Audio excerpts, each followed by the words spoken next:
Bienvenue dans les vraies voix du foot de Sud Radio avec, comme tous les mercredis soirs, Guy Carlier. Salut Guy. Bonjour à tous. Comme tous les mardis soirs, Emmanuel Galasso. Salut Emmanuel. Salut Philippe, salut à tous. Il est aux consoles et au micro, Maxime Sénat. Salut Maxime, ça va? Bonsoir à tous, ça va? En pleine forme. Très bien, très bien. Je vous donne déjà le menu avec une très bonne nouvelle puisque Monaco, Étoile Rouge de Belgrade, a commencé il y a maintenant 1h20 et les Monégasques mènent 4-1. Oui, ils ont fait un gros espace de sécurité. Ils ont marqué dans les arrêts de jeu de la première mi-temps et 2 buts aux 54 et 56e minutes. C'est donc très bien parti du côté du stade Louis II et c'est bon pour les points UEFA. On aime ces débuts d'émission avec des bonnes nouvelles comme ça. Ouais. Allez, au menu, on va commencer par PSG-PSV. Oui, Paris Saint-Germain, Philippe Sportverein, je crois que c'est en néerlandais. Non, mais c'est vrai, vous pouvez vérifier. C'est de la pub, mais Union Sport. Est-ce que tu pourrais me servir une bière, Michel? On va parler, on a le plaisir d'avoir avec nous Majid Deimat, community manager du compte Twitter, le meilleur du PSG. Et il a plein de choses à nous dire. On parlera dans la partie 2 du PSG, mais également de l'autre match du PSG dans la semaine. Ça se passera du côté de Marseille pour le classique. En troisième module, c'est un peu moins joyeux, ça s'est passé d'ailleurs au Parc des Princes, des nouveaux chants homophobes. On en parlera avec Johan Lemaire, président de l'association Foot Ensemble, partenaire de la LFP et de la 3F, qui va parler d'homophobie dans les clubs pro et dans les centres de formation, ainsi qu'auprès des supporters. Et pour la dernière ligne droite, le match Monaco-Étoile Rouge de Belgrade sera terminé. On fera le débrief du match avec Nicolas, community manager du compte Twitter Monaco Space. Allez, c'est parti pour les vraies voix du foot. Sud Radio, les vraies voix du foot. On est à pile 55 minutes du coup d'envoi du PSG-PSV, ça rime quasiment. Alors Majid, ce match, est-ce que vu ses prestations en Coupe d'Europe, parce qu'il y a 2 salles, 2 ambiances, le PSG, il y a la Ligue 1 et la Coupe d'Europe, c'était pas brillant contre Gérone, c'était catastrophique, mais c'était passé sur un malentendu, c'était catastrophique contre Arsenal, est-ce que c'est pas inquiétant ? Eh bien oui, c'est totalement inquiétant puisque finalement on a vraiment 2 visages du PSG. On a un visage assez serein en Ligue 1 et beaucoup plus inquiétant en Ligue des Champions. C'est vrai que pour l'instant on n'a pas vu cette patte de Luis Enrique et cette philosophie-là vraiment que le PSG d'habitude vraiment dès l'entrée en début de saison, etc. a l'habitude de faire, mais en tout cas là non, on ne voit pas. Guy, qu'est-ce que tu en penses? Il y a 2 salles, 2 ambiances? Non, je pense pas qu'il y ait 2 salles, 2 ambiances, parce que je pense que même s'ils ils ont repris la tête en championnat, oui. Je pense qu'ils n'ont pas des matchs si faciles que ça, ou en tout cas compte tenu des oppositions. Dernière victoire, 4-2 contre Strasbourg. Oui, 4-2 contre Strasbourg, mais c'est toujours dans la douleur, avec toujours des buts pris, des buts encaissés en Ligue 1, ce qui laisse de présager de mauvaises choses en Ligue des Champions. Maintenant, sur ta question, si toi continuer, oui. Vu ses prestations en Coupe d'Europe, n'est-ce pas inquiétant? Alors par rapport au PSV, le PSV c'est encore pire puisqu'ils ont pris 4-0 à Arsenal. Oui. Nous on en a pris que 2 et puis ensuite ils ont fait sur leur deuxième match nul. Comme nous d'ailleurs. Donc je pense que là-dessus, moi paradoxalement, pas d'inquiétude. J'ai une inquiétude de fond, on y reviendra, sur le jeu du PSG, qui est, c'est-à-dire le paradoxe entre les hommes qu'a le PSG et la philosophie de l'entraîneur. On en a déjà parlé, mais là, c'est un problème de fond qui va nous emmener trop loin. Avant de donner la parole à Manu, une mauvaise nouvelle, le 4e but de Monaco a été annulé après une très longue séquence de VAR. Manu, qu'est-ce que t'en penses? 2 salles, 2 ambiances? Oui, alors moi, je suis un peu, pour le coup, entre Majid et Guy, ça dépend à quel niveau on met le PSG pour voir quel niveau d'exigence on a dessus. Pour moi, le PSG, c'est pas le top 8 européen aujourd'hui, mais je les mets quand même au-dessus. Je les mets au-dessus du PSV Eindhoven. Donc, c'est-à-dire que moi, ce soir, j'attends une victoire du PSG avec la manière, parce que pour l'instant, Girone, il y a eu la victoire sans la manière, et Arsenal, ils ont été dépassés. Mais par exemple, Arsenal, je les mets au-dessus du PSG. Donc ça dépend à quel degré d'exigence on a envers eux. Moi, je pense qu'aujourd'hui, Paris, c'est on va dire top 14, top 15. C'est-à-dire ça fait un peu non, mais il a pas tort. Non, mais c'est-à-dire les barrages. C'est-à-dire jouer les barrages. Donc pour moi, ils sont dans les clous pour l'instant. Majid, le PSV fait un sans faute en championnat des Pays-Bas. 9 matchs, 9 victoires. On peut pas faire mieux. Ça se situe où le PSV par rapport à Gérone, premier match, et à Arsenal? Eh bien, même si le PSV de Peter Bosz est assez fort, qu'on connaît bien du côté de Lyon, qui est passé du côté de Lyon, qui est très fort en championnat puisqu'il a mis 29 buts et encaissé seulement 6. Eh bien, c'est quand même plus faible, je trouve, que Gérone et qu'Arsenal, en tout cas en Ligue des Champions. Gérone. Que Gérone est... Parce que t'as dit Gérone, Gérone en catalan. T'es d'accord avec ça, Guy? C'est plus fort que Gérone et moins fort qu'Arsenal? Là, c'est pareil, l'étalonnage par rapport au championnat national, le PSV, il est devant, devant Utrecht, Ajax et Feyenoord. Tu vois, il y a Go Ahead, enfin des équipes comme ça. Il y a bien sûr l'Ajax et Feyenoord. Sont 3e et 4e. C'est quand même un niveau de championnat assez faible. Ce qui est intéressant, c'est que c'est une équipe physique. Je pense que c'est leur principale force. Ça va être intéressant de voir le milieu de terrain du PSG, qu'on dit un peu faible physiquement. Je ne crois pas que Ruiz soit une alternative. Donc là, peut-être tu vas nous donner des infos sur la compo. Mais on sait qu'il y a un doute entre Vitinha et Ruiz. Je ne pense pas que la stature de Ruiz soit une assurance, parce qu'il est un peu danseuse quand même. Non, mais... D'accord avec Guy sur le manque d'adversité dans le championnat des Pays-Bas, et pour moi je pense que c'est un peu l'adversaire idéal pour le PSG. C'est une équipe qui presse beaucoup le PSV, avec Schouten, leur meilleur joueur, qui est absent ce soir. Je pense qu'ils vont s'inspirer de la tactique strasbourgeoise qui consiste à mettre un gros pressing. Je pense pas trop m'avancer en disant ça. Ils vont mettre un gros pressing sur le premier quart d'heure. S'ils mettent un but, ça peut commencer à faire douter le PSG. S'ils mettent pas de but, pour moi Paris derrière va dérouler. Donc je pense que c'est l'adversaire idéal pour le PSG. On a les compos a priori, Majid. Et oui, puisque finalement c'est bel et bien Ruiz qui est titulaire à la place de Vitinha et Lee en faux neuf. Donc c'est la compo. Donc, on peut donner la compo complète. Donnarumma dans les buts. Au cage. Pacho Marquinhos, Hakimi Nuno, Fabian Ruiz, Zaïre Emery, João Neves et Lee, Dembélé et Barcola en attaque. D'accord. Est-ce que je peux juste, sans être long, revenir sur ce point? C'est-à-dire que on en est maintenant à un stade où la tactique mise en place par Luis Enrique n'est pas encore assimilée par les joueurs. Donc il est évident qu'on n'est pas sur le jeu du Barça, de l'équipe d'Espagne ou de Manchester. C'est clair. Mais donc on sait très bien que ça va encore se jouer sur des exploits de Barcola, Dembélé, des fulgurances, sur des transitions. Non, mais je parle d'une éventuelle victoire. Okay. Tu vois, sur des phases de transition comme ça. Et que le reste, à mon avis, ça va prendre du temps. C'est une équipe en devenir. Oui. Juste, il faudrait vraiment souligner que aussi le Paris Saint-Germain est la deuxième meilleure attaque d'Europe des 5 grands championnats, avec 25 buts, dont 11 buteurs différents. 11 buteurs différents. Un mot? Oui, je suis assez d'accord avec lui, mais pour moi, il faut quand même mettre les choses en perspective. J'ai l'impression qu'on attend du PSG qu'il soit performant tout de suite. Moi, j'ai l'impression que c'est du temps long. Et moi, je serais exigeant sur le PSG d'ici 1, 2 ou 3 ans. Il suffit de voir l'effectif, en fait, pour comprendre qu'il n'y a pas d'exigence à court terme, il n'y a pas vraiment d'attente. Enfin, je pense vraiment que Nasser, d'ailleurs, il communique plus sur la Ligue des Champions. Je pense que leur objectif, là, n'est pas de gagner la Ligue des Champions. Ça, c'est clair. C'est à long terme, Il y a une question qui se pose quand même. Le PSG n'a plus marqué en Ligue des Champions depuis les quarts de finale de l'an dernier. Oui, c'est vrai. 2 matchs contre Dortmund, 0 but. C'est ça. Enfin, dans les jeux, un CSC, comme on dit, un but contre son camp, contre Gérone, 0 but contre Arsenal. Si on enlève ce but casquette contre Gérone, ça fait quand même 360 minutes, plus la fin du match à Barcelone, sans marquer en Ligue des Champions. Est-ce que c'est pas inquiétant sur le niveau de l'attaque du PSG? C'est vrai que c'est inquiétant de ce côté-là, puisque finalement, il y a une autre stat ici aussi qui dit qu'en 81 tirs, ils ont marqué qu'une seule fois, et justement, c'était Mbappé contre le FC Barcelone en quart de finale retour. Donc c'est vraiment ça fait un peu peur. Là, c'est le problème de finition de Dembélé à un niveau moins dans Barcelone. Mais enfin, voilà, on le connaît. Il y a pas beaucoup de buts, il y a beaucoup de mouettes décédées, mais voilà. Mais on le sait. À partir du moment où tu joues sans avant-centre, ça explique aussi le nombre de joueurs qui marquent. Puisque tu as un milieu de terrain pratiquement qui joue à fond. Mais ce qui est vrai, c'est que pour l'instant, on a l'impression quand même qu'entre les idées de Luis Enrique et l'envie des joueurs, il y a un contraste, et quelque part, on voit que vraiment les moments où le PSG est le plus dangereux, c'est quand ils font pas du Enrique. C'est quand eux-mêmes, les joueurs d'eux-mêmes prennent l'initiative. Prennent les clés du camion. Emmanuel vient de dire la chose la plus importante. Et ça, c'est dramatique, ce qu'il vient de dire. C'est clair. C'est dramatique. Enrique vient de prolonger son contrat. Non, mais il y a deux choses. Enrique vient de prolonger. Et là, dans l'équipe, comme par hasard, ils sortent aujourd'hui la nouvelle valeur marchande de Barcola, estimée à 100 millions. Ça veut dire qu'on part tout de suite avec une volonté de vente parce qu'il ne s'inscrit pas dans le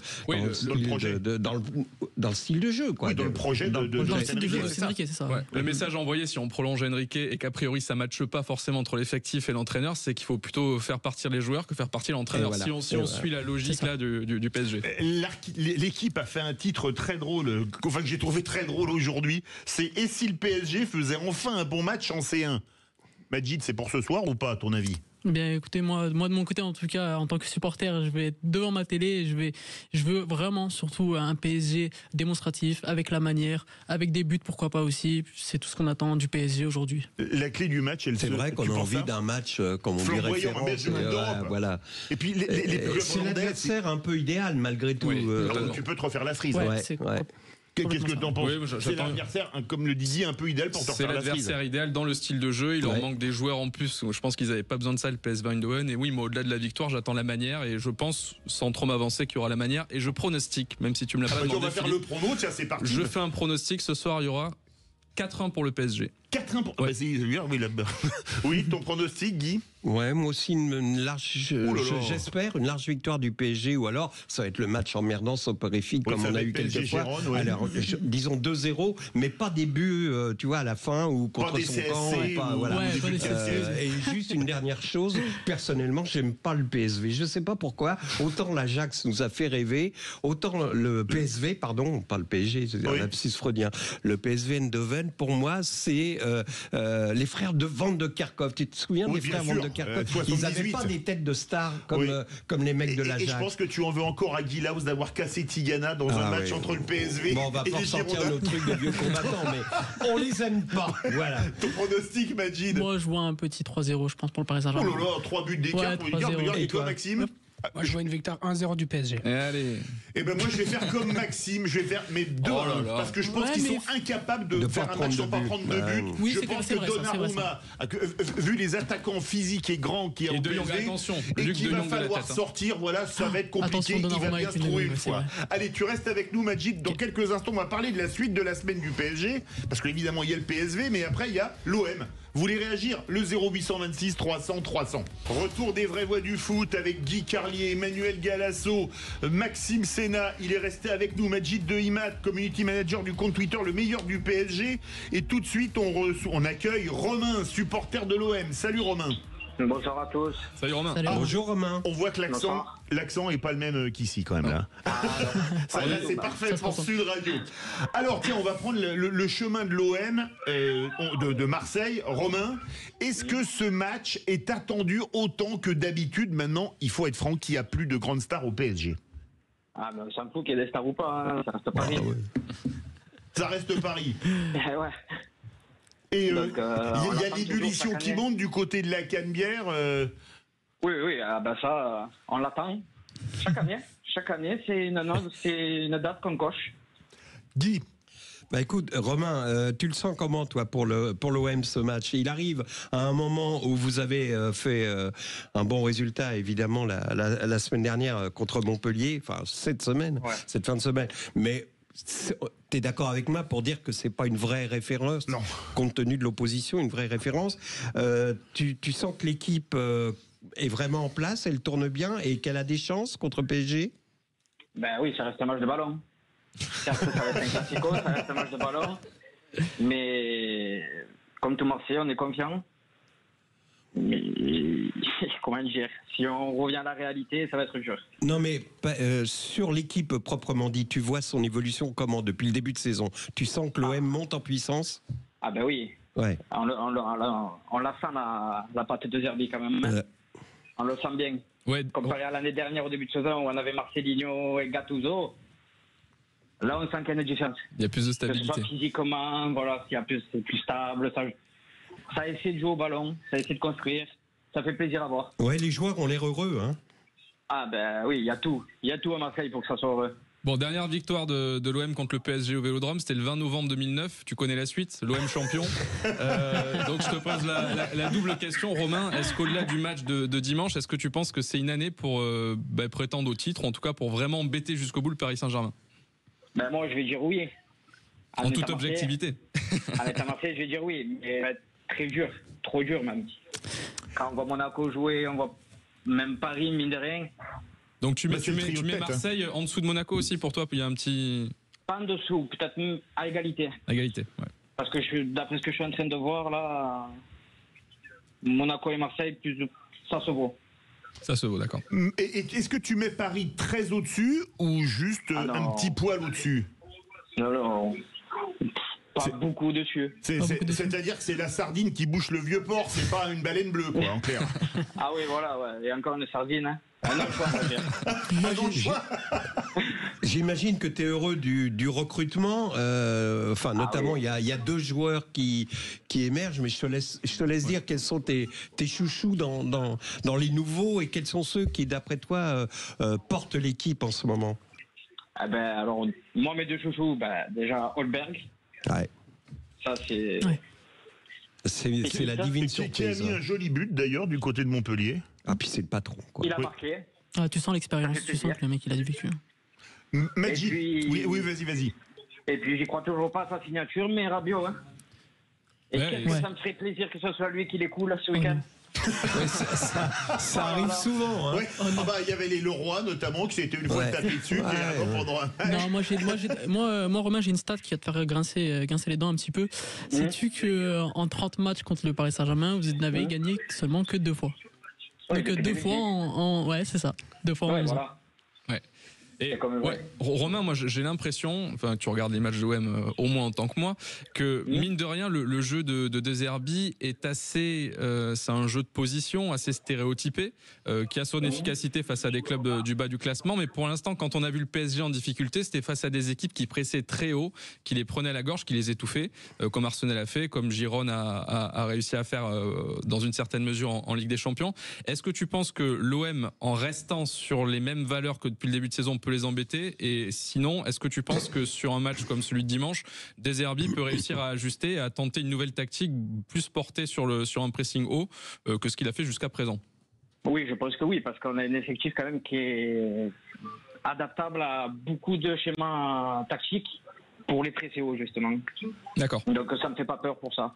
Alors après, le risque, c'est de se faire contrer, on le sait. Hein. Eh oui, il y a les flèches. La vitesse d'un Dembélé ou d'un Barcola, c'est sûr que ça peut faire très mal. Kimi ou Mendes derrière. Kimi ou de Merdes sur les latéraux, oui. Ça c'est sûr. Ça va être quoi la clé du match de dimanche soir pour vous, les gars, Guy? Vraiment, j'en sais rien. Je peux pas te dire. J'ai du mal à étalonner les 2 équipes compte tenu des derniers résultats. Je parle en championnat. Oui.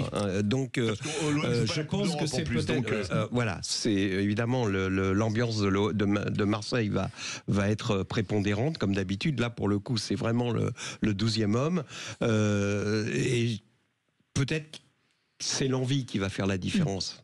C'est l'envie. Et imagine que PSG fasse une bonne performance contre PSV, etc. Forcément, inconsciemment, tu as une forme de démobilisation. Et l'envie peut jouer. Et puis l'envie avec 60 000 spectateurs qui te portent. Ça l'envie comme l'envie de l'OM, quoi. Moi, je pense vraiment que ça va se jouer tactiquement entre De Zerbi et Luis Enrique. Je pense vraiment que ça va être surtout une bataille tactique plus qu'autre chose. Un match tactique, à ton avis, aussi entre un Italien et un Espagnol, c'est bien. Oui, je suis assez d'accord. On va voir déjà si Luis Enrique s'en tient à une équipe type comme il va faire a priori ce soir, la meilleure équipe possible. Il peut y avoir évidemment le supplément d'âme du Vélodrome qui peut porter les joueurs, mais je pense quand même qu'il y a un écart pour moi entre Paris et Marseille. Je vois Paris devant, je vois Paris même gagner au-delà du match nul. Je les vois battre l'OM, mais voilà. Mais je pense que ça va être un super match et une très bonne opposition pour Paris. Et les amis, vous n'allez pas y couper. Les pronos. Alors Romain, ton prono. Toi, je parie que tu vas mettre l'OM gagnant.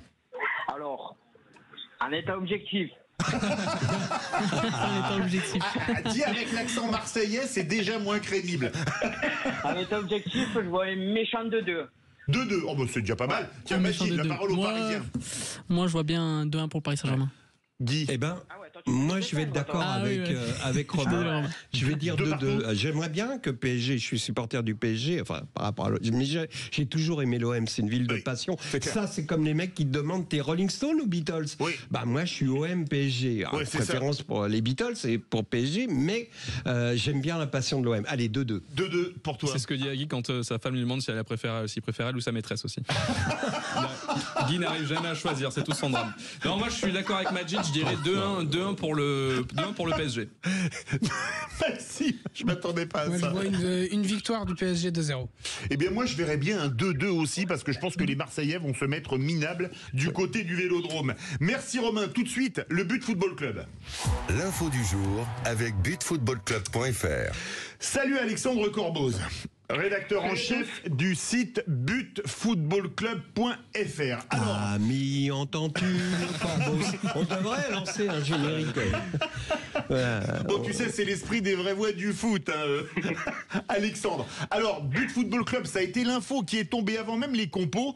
C'est la compo du Real Madrid. On va également parler de celle du Borussia Dortmund, puisque c'est dans 35 minutes et c'est quand même le gros choc européen de ce soir, avec deux anciens champions d'Europe. Alors, 14 fois, je crois, pour le Real et une seule fois pour le Borussia Dortmund. Et c'est surtout 15 fois le Real, pardon. Et c'est surtout la revanche de la dernière finale de Ligue des Champions.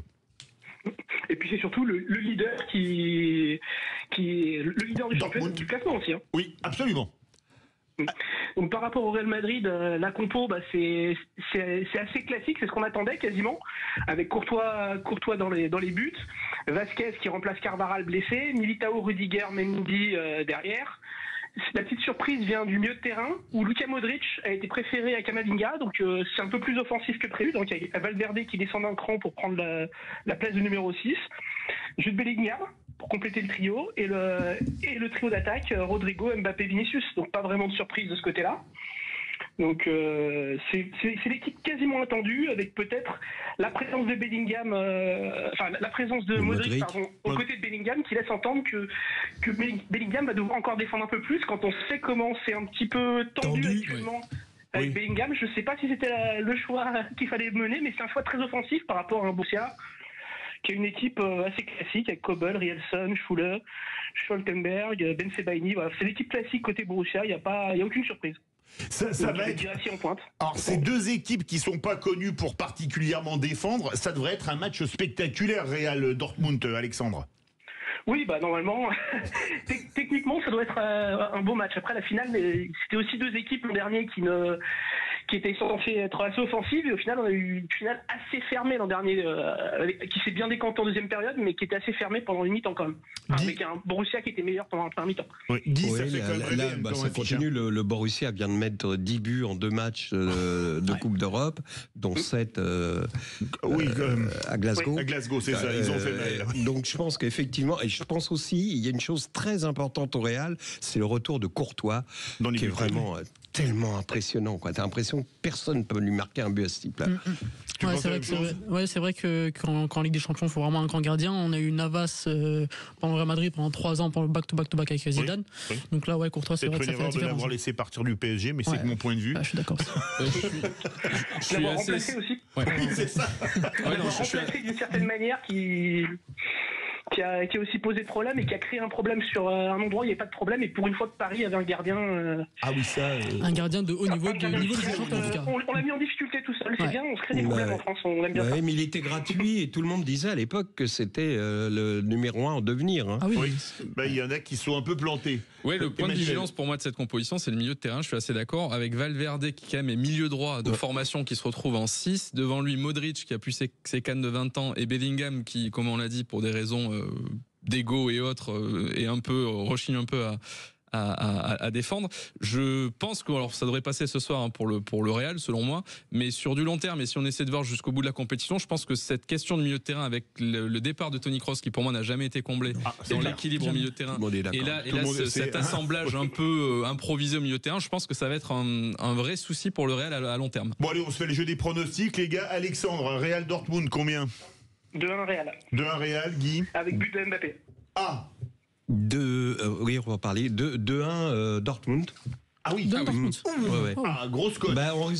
Pour la raison que vient de donner Emmanuel, là, cette friabilité au milieu du terrain, les défenseurs vont se retrouver avec des vagues. C'est vrai. Ton avis? Si tu me donnes raison, c'est un bon argument. Guy, moi je dirais 2-0 pour le Real. 2-0 pour le Real. Et moi 1-0. 1-0 pour le Real. Maxime? 2 partout. Et moi, je verrais bien un nul 2 partout. Je vois des 2 partout, comme beaucoup de... Ouais, tu voulais dire un mot, Guy? Non, juste, tu parlais de Mbappé, à signaler son retour.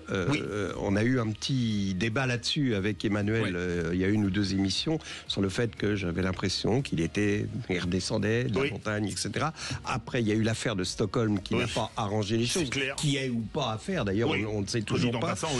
Toujours est-il qu'il a reçu toute cette pression, qu'il a eu cette pression de début de championnat, enfin de vie au Real ratée, et qu'il fait un match extraordinaire, enfin très bon. Celta Vigo. Voilà, contre le Celta Vigo la semaine dernière, qui marque un très beau but. Et ça, c'est la force d'un champion. Et donc, dont acte à Emmanuel, ce type-là est capable de revenir au plus haut niveau. Si il revient dans une... je dirais une réathlétisation, s'il laisse de côté tout l'extra sportif dans lequel il semblait plonger, comme certains joueurs ont plongé, et qui redeviennent plus dans la ligne Ronaldo. Et cette semaine, elle sera importante avec le Classico samedi soir. Ça peut clairement le remettre dans le droit chemin. Moi, je lui demande une chose, c'est d'être au summum en juillet 2026 pour la Coupe du Monde. Pour la Coupe du Monde, Là, je pense qu'on sera tous d'accord. Merci Alexandre Corboz de But Football Club. Et tout de suite, on va parler de l'homophobie dans le football. Oui, suite à des chants, on veut dire pas très glorieux du côté des tribunes du Parc des Princes vendredi soir dernier. Allez, restez bien avec nous sur les vraies voix du foot. Vous voulez réagir, le 0826 300 300. Sud Radio. Parlons. Les vraies voix du foot, toujours avec Guy Carlier, Emmanuel Galasso, Maxime Sénat. On va parler d'un sujet connexe au football, mais qu'on ne peut pas éviter, c'est l'homophobie dans le football, suite aux chants qu'on a entendus du côté du Parc des Princes vendredi dernier, lors du match entre Strasbourg et le Paris Saint-Germain. Nous sommes en compagnie de Johan Lemaire, président de l'association Foot Ensemble, qui est partenaire de la Ligue de football professionnel et de la Fédération française de football, pour aller parler d'homophobie dans les clubs pro et les centres de formation et auprès des supporters. Bonsoir Johan. Eh bien, bonsoir. Bonsoir, Johan. Bonsoir, Johan. On va se tutoyer comme c'est le principe de l'émission, si ça te pose pas de problème, mais on s'est appelé avant et tu m'as dit que ça posait pas de problème a priori. Ces chants entendus au Parc des Princes, je vais poser la question, tiens, à nos 2 vraies voix du foot. C'est pas la première fois malheureusement. Qu'est-ce que ça t'inspire, Guy? C'est infernal. C'était... La réaction d'ailleurs des commentateurs, c'était ça y est, ça, comme une espèce de fatalité qui revient. Et on va en parler avec Yoann, on va développer ça. Ce qui m'inquiète, c'est que au-delà, il y a 2 problèmes dans le foot, le racisme et l'homophobie. Absolument. Il y a des mesures et il y a une volonté d'éradiquer le racisme qui est suivie avec enthousiasme, me semble-t-il, par les joueurs. Et je pense que pour des raisons qui dépasse le foot, l'homophobie a un problème. Quand on voit un certain joueur de Monaco cacher le logo contre l'homophobie pour des raisons religieuses, on va là vers un problème qui sera beaucoup plus difficile à résoudre que la lutte contre le racisme, me semble-t-il. Qu'est-ce que tu as pensé de ces chants C'est évidemment déplorable. L'année dernière, à la même période, il y avait les mêmes problèmes au Parc des Princes. Le PSG, septembre 2023, le PSG avait été sanctionné. D'ailleurs, je pense que pour l'instant, il y a des réponses plus ou moins politiques, mais j'ai pas l'impression, parce que ça part des COP à la base, j'ai pas l'impression que les COP soient prêts à écouter que ce soit le Premier ministre, le ministre de l'Intérieur, le ministre des Sports pour changer, en tout cas, pour vraiment éradiquer ces chants du stade. Et pour moi, il existe une solution en fait qui est assez simple, mais qui est une fois de plus assez politique, c'est que les présidents de clubs aillent voir les COP et qu'à un moment donné, ils leur imposent des choses. Parce qu'aujourd'hui, j'ai vraiment l'impression que les clubs, et notamment les présidents, sont prisonniers de leurs COP. Alors, on parle souvent dans le foot, il y a des revendications des COP en disant qu'ils attaquent la LFP ou autre, en disant que voilà, ils aimeraient être plus soutenus, pouvoir faire plus de déplacements, pouvoir plus s'exprimer. Mais j'ai l'impression que dans pas mal de clubs, parce qu'on parle du PSG, mais c'est pas le seul club concerné, hein, que ce soit toutes sortes de discriminations, d'ailleurs racistes, homophobes ou autres, ça concerne tous les clubs et tous les stades. Les abrutis, il y en a partout. C'est clair. Il faut vraiment aujourd'hui que, pour moi, la clé elle est là, que les présidents de clubs prennent le sac à part du problème, aillent voir les dirigeants, les supporters, les représentants de supporters, et leur imposent les choses et les sanctionnent eux-mêmes. En fait, j'aimerais qu'il y ait plus de responsabilisation des clubs, tout simplement. Alors, oui, Guy. Juste une petite chose, je voudrais qu'Yohan nous éclaire là-dessus. Je pense qu'il y a deux formes d'homophobie. Il y a l'homophobie rituelle, qui commence, moi, quand j'étais môme, j'entendais l'arbitre enculé. Excusez-moi pour le mot, on s'en fout, c'est comme fuck, tu vois, pour les Américains. Bon.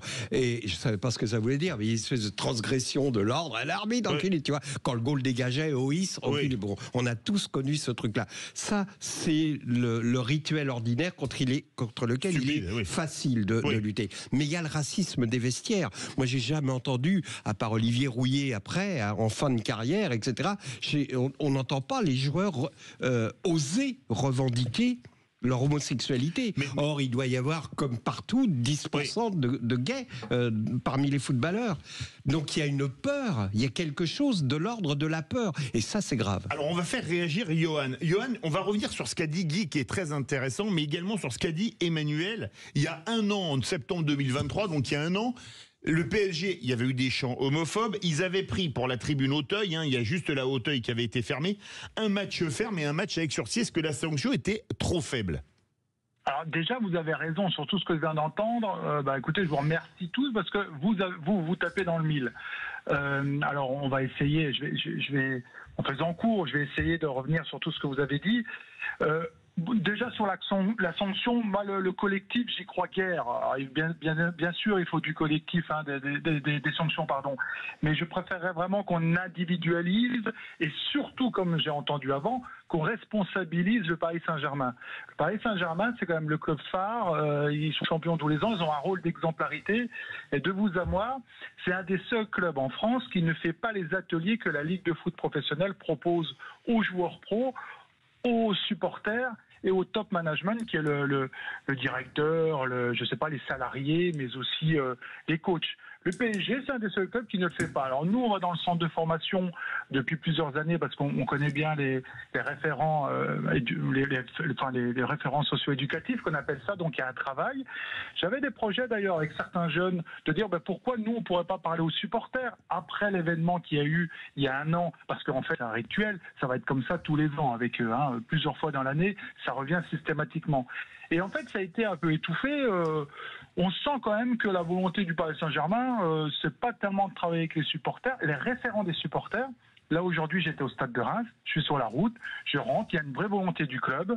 On a rencontré des ultras des supporters et des référents supporters. Ça s'est super bien passé. Et on a pu échanger ensemble. Il y a des améliorations.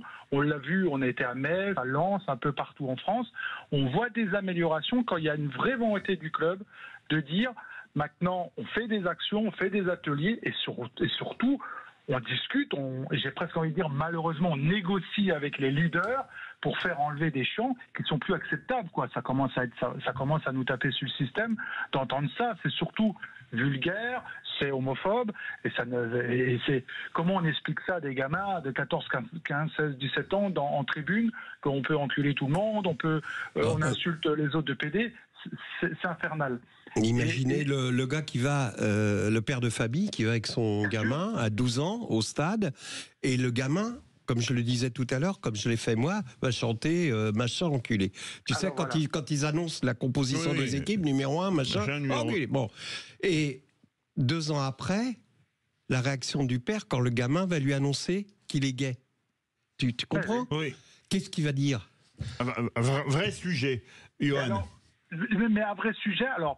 et puis même, tout à l'heure, des supporters me disaient « Oui, mais ils n'ont pas besoin de nous pour apprendre toutes ces insultes à la cour de l'école. » Mais j'ai même la différence, c'est que là, si c'est toi qui le fais en tribune et que le gamin il est avec son père et il regarde son père insulter les autres de PD, là, c'est plus la même chose quand même qu'à l'école. Là, c'est l'autorité, le père, l'éducation. On vient dire comme ça, on peut insulter les adversaires avec des insultes comme ça, et c'est normal. Alors, il ne faudra pas se plaindre que le gamin, lundi, il insulte le prof de PD, et puis c'est normal, mon père a dit qu'on pouvait. Au foot, on a le droit. Donc, pourquoi on n'aurait pas le droit ici ? Là où, Guy, tu as raison, et je te remercie, je vois clairement, par contre, de l'homophobie claire, nette, précise, dans le milieu du foot, dans le vestiaire, auprès des joueurs pro et des centres de formation. Autant qu'avec les supporters, on en discute, eux ils disent que c'est le folklore, l'intention n'est pas homophobe, d'après eux, que le contexte est particulier, donc ils arrivent quand même à trouver des arguments, même si ça reste de l'homophobie, on est d'accord. Par contre, chez les joueurs, moi, je peux vous garantir, on y va avec la LFP et l'UNFP. Parfois, on s'assoit et puis on prend un coup derrière la casquette. Parce que bon, des fois, il y a des clubs, ça se passe bien parce qu'il y a une vraie volonté. Les joueurs, bon, voilà, ils osent pas trop dire qu'ils sont trop homophobes, mais on entend une très grande majorité des joueurs, leur religion, leur tradition, leur culture, leur entourage, leur quartier. Nous, là où je viens être PD, c'est pas quelque chose de normal. Et on entend des choses. Et alors moi, je leur pose des questions. Des joueurs de Ligue 1. Hein. S'il y a un gay dans l'équipe, les gars, qu'est-ce qu'on fait? Quelle est votre réaction? Des fois, vous seriez surpris. Hein. Ah oui, qu'est-ce qu'on vous répond? Qu'est-ce qu'on te répond? C'est pas positif, hein, je vais pas aller dans le détail, mais ça m'est arrivé, par exemple, à Lyon, où les joueurs de Lyon, j'ai en mémoire Ryan Cherki qui avait des choses adorables. Donc là, je dis chapeau. C'est des gars, parce que par exemple, c'est un jeune que dans le centre de formation, il en a beaucoup parlé. Tout s'est bien passé, voilà, Lacazette, etc., Tolisso, des mecs qui ont joué en Angleterre, qui ont joué en Allemagne. C'est pas la même chose, la mentalité n'est pas la même. En France, c'est encore particulier.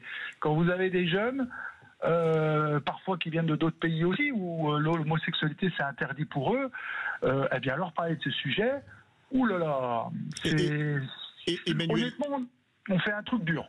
Et Emmanuel veut te parler, Johan. Oui, Johan. Oui.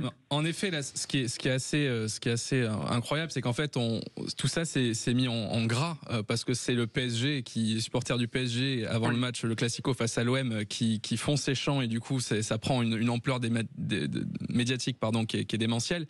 Mais moi, ce qui m'avait déjà choqué, c'est cette fameuse journée contre l'homophobie avec les joueurs qui devaient mettre des maillots floqués arc-en-ciel avec soit le brassard, soit le flocage arc-en-ciel et Zakaria Bouklal, Moustapha Mohamed, Idrissa Gueye, beaucoup de joueurs avaient refusé de jouer prétextant des blessures, certains entre guillemets, malheureusement plus honnêtement, disant que c'était par rapport à des croyances personnelles ou alors qu'ils ne voulaient pas mettre de politique dans le football. Ces mêmes joueurs qui souvent amènent des questions sur le conflit israélo-palestinien ou des conflits qui leur tiennent à cœur, qui font tout simplement Black Matter, exactement, ou sur les questions du racisme là qui ont aucun problème à dire on est contre le racisme et on est évidemment tous contre le racisme, mais je trouve qu'il y a une grande hypocrisie et à ce moment-là je m'étonnais de voir pas plus de réponses médiatiques, pas plus de réponses politiques et une fois de plus, pas plus de réponses des dirigeants. Pour moi, ça commence déjà et je finis sur ça, sur cette journée qui n'est pas pour faire l'apologie de l'homosexualité comme ils disent, mais de lutter contre l'homophobie. Et je pense que tout le monde peut se reconnaître dans la lutte contre l'homophobie.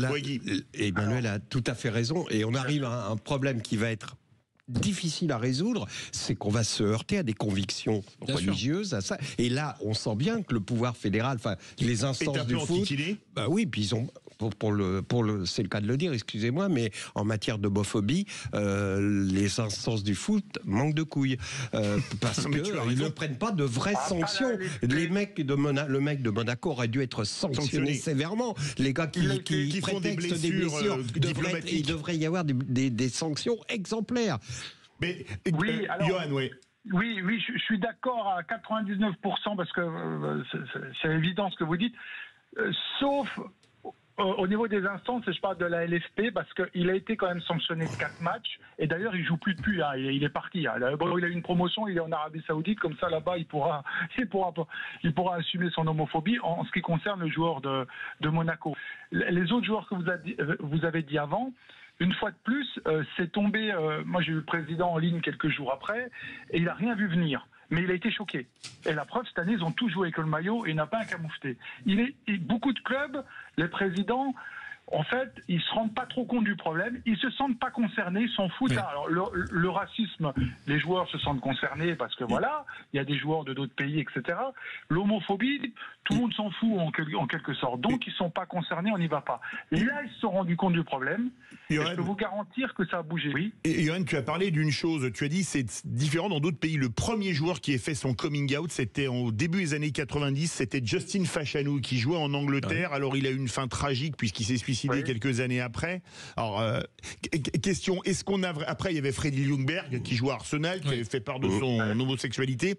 Et est-ce que c'est mieux... Enfin, est-ce qu'on a plus progressé dans d'autres pays comme l'Angleterre, ou je sais pas, l'Italie ou l'Allemagne ou l'Espagne, qu'en France ? Dans le pur foot même, non. Par contre, en Angleterre, à Londres, il y a beaucoup plus d'ouverture d'esprit sur l'acceptation des différences, etc. Moi, j'ai vu des joueurs, beaucoup en Ligue 2, en Ligue 1, qui sont passés par l'Angleterre. Eux-mêmes, ils se posent plus la question, ils sont plutôt cool, ouverts d'esprit, etc. Mais dans le championnat eux-mêmes, il n'y a qu'en France, vous pouvez regarder, où il y a une journée dédiée à la lutte contre l'homophobie avec des maillots spécifiques, des formations auprès des joueurs, parce qu'on a fait presque tous les clubs de Ligue 1 de Ligue 2, des sensibilisations auprès des supporters, enfin tout un arsenal de pédagogie. Moi, les centres de formation, on a quand même fait 115 ateliers en 2 ans, c'est 40 centres de formation, c'est pas rien. Oui, c'est pas rien. En Allemagne, en Italie, en Angleterre, on ne le voit pas ça. Par contre, et puis, de toute façon, le conservatisme revient en Angleterre, en Italie et même en Belgique. J'habite à la frontière belge. Je vois comment ça se passe. Bon, il y a les mêmes problèmes d'homophobie. Il faut pas se leurrer. Il y a les mêmes chez homophobes.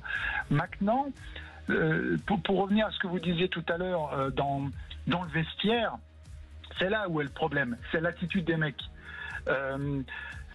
Nous, on travaille avec des théologiens maintenant. On est obligé d'en arriver là. Même quand on va avoir des gamins de 16-17 ans, systématiquement, c'est religion. On est obligé de travailler avec des théologiens pour expliquer les textes, pour leur dire... Un théologien n'a rien à foutre dans un vestiaire de football. On parle de tactique et de jeu, mais pas de religion. Ah non, on est obligé. Bien sûr. Je reviens sur l'histoire du maillot. C'était un projet porté par notre associé, tout ça. On avait poussé à bout la LFP pour le faire. Ils ont la gentillesse de le faire. On s'est rendu compte après, en allant voir les joueurs, que c'était, mais honnêtement, de vous à moi, la moitié, les 3/4 des joueurs ne voulaient pas porter ce maillot. Et la première fois, on a dit, c'est le club. La deuxième fois, puis quand on arrivait à 6 ou 7e club, on s'est dit, il y a un problème. Et les mecs, comme Guy a dit tout à l'heure, et pour eux, dans leur tête, c'était la promotion de l'homosexualité, c'était pas dans leurs valeurs. Effectivement. L'homosexualité ne sont pas dans leurs valeurs. Mais c'est fou d'entendre des choses pareilles. Johan Le Maire, il y a encore du boulot et on en parlera sans hésiter parce qu'on pense qu'il faut faire le boulot dans les vraies voies du foot de Sud Radio. Merci Johan. Merci Johan, président de l'association Foot Ensemble, partenaire de la LFP et de la FFF, une association qui va parler d'homophobie dans les clubs pro, les centres de formation et auprès des supporters dans quelques instants. Mais il y a vraiment une bonne nouvelle, l'ASM s'est imposé 5-1 contre l'Étoile Rouge de Belgrade. On va en parler avec Nicolas, community manager du compte Twitter Monaco Space. Sud Radio, votre avis. Retour des vraies voix du foot avec Guy Carlier, Emmanuel Galasso, Maxime Senna. Maxime qui nous a annoncé dans le casque, mais on l'a sur l'ordi, la bonne nouvelle. L'AS Monaco s'est imposé, et on peut dire par un écart large, 5-1 contre l'Étoile Rouge de Belgrade. On a avec nous Nicolas, community manager du compte Twitter Monaco Space. Salut Nicolas. Bonsoir à tous. Salut Nicolas. Bon, 5-1, le boulot est fait. Le boulot est fait. Le match était intéressant sur la seconde période surtout. Mais une première mi-temps assez laborieuse, malgré le résultat de 2-1 à la mi-temps. Assez en demi-temps, je dirais. Alors moi j'ai regardé la première mi-temps, comme après on était à l'entête, j'ai pas pu regarder la seconde. La première mi-temps, 3 buts, 1 sur penalty pour l'Étoile Rouge qui égalise après un but de Minamino et un but d'Embolo. C'était un peu journée portes ouvertes dans les défenses parce que le premier but de Minamino il est couvert par un défenseur et il se retrouve tout seul devant le gardien. Mbolo c'est quand même un tacle pas très bien maîtrisé de Kerrer dans la surface qui vaut penalty, un penalty transformé, et ensuite un ballon mal dégagé sur un cafouillage aux 16 mètres. C'est bien ça? Absolument, et sur le but encaissé par la SM, c'est une première assez grosse erreur de Tingo, qui met après Kerrer dans la difficulté. Absolument. Donc c'était une première mi-temps assez mauvaise sur le plan défensif pour les deux équipes. Bon, je pense que l'une des deux équipes a continué dans la foulée en seconde. Non, j'allais dire Kerrer dans la difficulté, c'est presque un pléonasme. Non, mais... Je vois que tu te souviens de PSG Manchester United. Évitons les banalités, on peut dire. Non, c'est gratuit et méchant. Heureusement pour nous. Mais la deuxième mi-temps a été, ils ont repris les choses en main, où il y a une réelle faiblesse de l'adversaire. Non, pour je pense que Ben Seguir, la sortie de Ben Seguir pour l'entrée de Golovin a été assez importante. Ça a libéré aussi Akliouche. Et Golovin, est arrivé avec son plein talent et ça a aussi permis à Minamino d'exister. Ouais, Nicolas, après 3 journées de Ligue des Champions, 7 points, la victoire face au Barça, le nul à Zagreb et la victoire ce soir. Quel bilan tu tires pour l'instant de ces 3 journées et comment tu vois la suite du parcours européen de Monaco? Alors forcément, on va se dire que 7 sur 9, c'est un bon résultat. Après, j'ai toujours les regrets de Zagreb où à mon sens, Monaco perd 2 points et qui peuvent être dangereux. Mais Zagreb, c'était du water-polo ou du football? Ça s'explique par les conditions. C'est du water-polo. Pour les deux équipes. Fallait envoyer l'équipe de water-polo, les gars. Oui, on est d'accord, c'était des conditions assez chaotiques. Après 7 sur 9, on va pas faire les fines bouches, c'est quand même un très bon résultat, surtout après une victoire contre le Barça. Ce soir, la seconde mi-temps montre quand même qu'on est une équipe de qualité et sérieuse. Donc il faudra ensuite aller à Bologne et jouer Aston Villa à 100% pour il y a Benfica, je crois, avant Aston Villa. Oui, Benfica, pardon, oui, absolument. Il y a Benfica, Bologne et Aston Villa. Ouais. Nicolas, est-ce que tu vois aller chercher Bologne, Benfica et Aston Villa? Oui. Est-ce que tu vois l'ASM aller chercher le top 8 ou est-ce que tu dis c'est un peu trop ambitieux et déjà les barrages ce sera très bien? Alors j'en rêve depuis la victoire face au Barça. Je me dis que quand on connaît l'ASM depuis des années, on se dit que ce groupe-là est capable de battre n'importe quel gros. On sait qu'on peut battre Paris, on sait qu'on peut battre Arsenal. Je serais pas étonné de perdre contre le plus gros, de perdre contre le plus petit final et de gagner contre le plus gros. Donc maintenant que le plus petit est passé, je suis assez rassuré.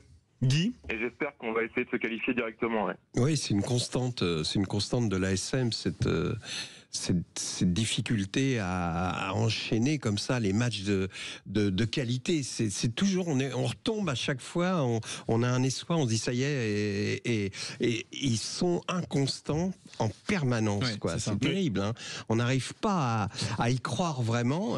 Parce que le match d'après, ça va retomber. En tout cas, dans ce que tu viens de nous dire, tu as donné la nouvelle qui peut me faire le plus plaisir, c'est le retour en forme de Golovin, que je considère comme un des meilleurs joueurs du championnat de France, un joueur soyeux, comme j'aime à le dire, et tellement agréable à voir jouer. Ce que disait Guy, c'est intéressant. Oui, vas-y, Nicolas.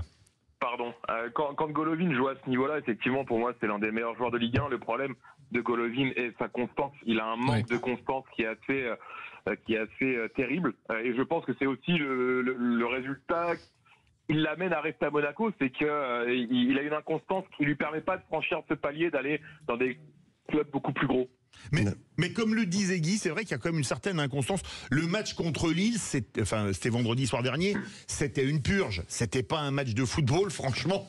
Et quand on voit que Monaco peut se taper le Barça, et le Barça, c'est quand même un gros cadre du football européen et mondial, et faire un match, une purge comme contre Lille vendredi dernier, c'est quand même assez surprenant, non ? Alors, je suis pas trop d'accord avec cela.